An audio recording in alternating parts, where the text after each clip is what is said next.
As the wave of sauna culture is happening throughout North America, we are seeing it pop up in new and more exciting places. Here is a new mixed-use development right in the heart of St. Paul, Minnesota. 300 plus units open to the public here at Esox House right on the Mississippi River. Today we're going to dive deep, spending some time with the developers to talk about their vision for why they wanted to integrate sauna for their guests and residents right here in the backyard of the apartment that they've created for the community. Can't wait to show you Esox House today. Join us on the tour.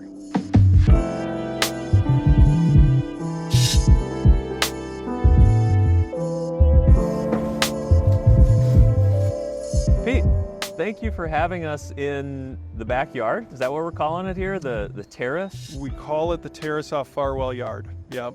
And you have been undertaking for years now a project to be able to sit on this terrace and have hundreds of units of apartments. I want to hear the origin story. I want to hear sort of how you got here and the little bit of the history of this place, because we are steps away from the Mississippi River. That's right.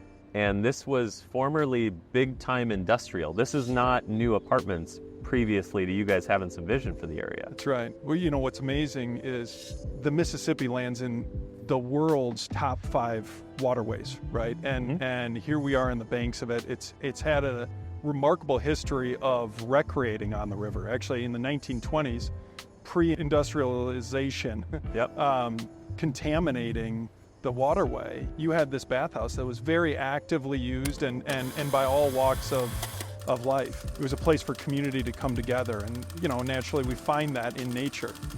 This particular site was a fascinating one, and today marks about 5 years of a journey of trying to reimagine how we bring waterfront living to this side of St. Paul. Behind us is a large cottonwood tree. It had to have been around since, I don't know, the 1940s.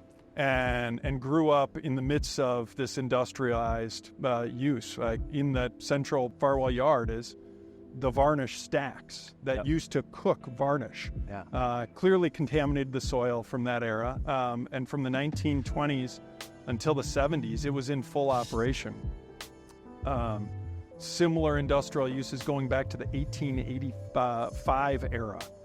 So this is an all rail served when rail became a thing. And so you think of like how this site was really cut off from this beautiful waterway. It's just, it was a shame, but today we can mark a new era. And you've sort of, throughout it isn't just, hey, put apartments here. The vision for Farwell Yard and specifically like Esox House, this building here, I keep hearing this theme of nature. I keep hearing connect people to place, get them outside, get them into the yurt, get them looking at the trees, get them in the sauna. That's right. Where has this theme of nature sort of come from? What we find is that in an era of iPhones, people are focused more on technology and less on interaction. And I think the beauty of a sauna, for instance, is your iPhone isn't going to survive the heat. So you're forced. You're voiding the warranty, the battery, right. It'll do the thing with the temperature gauge. You're out. Yep. And so I think what, there's been enough studies that have been done.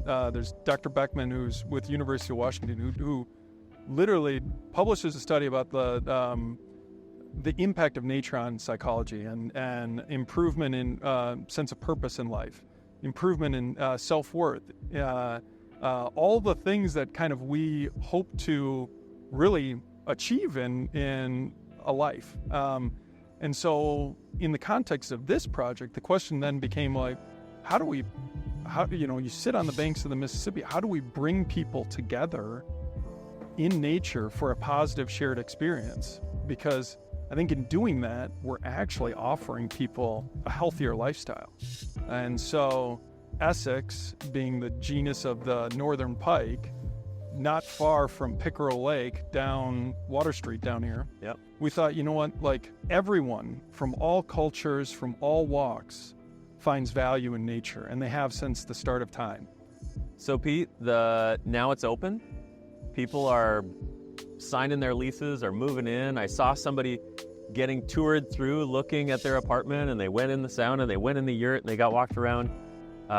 it's starting to open and unveil to the public, right? That's right. And now people are actually getting to do the thing that you guys are hoping of: fill the space, connect with nature, connect with other people.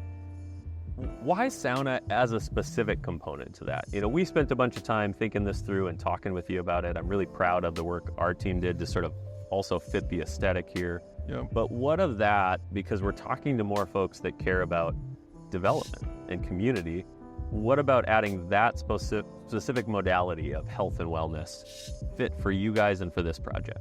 I think what we find is that it can be an individual health experience, right? So it is good for you individually, but then it can also be an amazing community builder. And so there are very few ways, in my opinion, to achieve that in a very limited square footage, right? So if you think of the sauna's footprint, it's not much, but the way that we interact with the outdoor fire pit and the bocce ball starts to create an extension of community and a conversation piece that I think is impactful in people's decision to stay and people's decision to reach out to someone who they may see getting dunked with water coming out of a sauna. There's a conversational element to that can't be, in my opinion, very easily created in another fashion. So I love it because it is this unique feature. I love it because it is this prompt to get out into nature. That, in fact, maybe on a February day that when you wouldn't ordinarily bike down the river road and be immersed in all of the trees and the snow and whatnot, maybe you make that decision now because at Esox House you have a bike wash and you have a sauna. So your experience as a resident is centered around really accommodating a delightful interaction with nature, and in that, hopefully an improvement of their overall experience with life. I mean, that's a big reach, but ultimately over time, as we get into these rhythms, I think we do have an ability to see meaningful change in our rhythms and how we interact with others. And so much of our process was you talking about, I want to elicit joy. I want to create a space of delight and joy. And cold, dark February days aren't necessarily known for their joy, right? Unless you embrace the elements, unless you embrace getting out in it. And I think you've created at least the framework or the structure for, hopefully, maybe it feels like a big reach, but you're one of those developers who's got a heart underneath that I always have loved. I've watched this kind of be more than just, hey, a new shiny object. It's like, we really care about the place that we're in. We're really honored to be a part of it. We love it here. We can't wait to see it in 4 seasons. Yeah. And thank you. You guys, if you are interested, Pete, there's still some space available, right? If you want to live in a place like that, come live in St. Paul, Minnesota at Esox House, and check out all the work you guys are doing here in this larger sort of new development of the Farwell Yard. So Pete, thank you so much for being here today. You guys check out all the links below, and we can't wait to tell you more of all things sauna, wellness, and now community development here with this team. Pete, thanks again.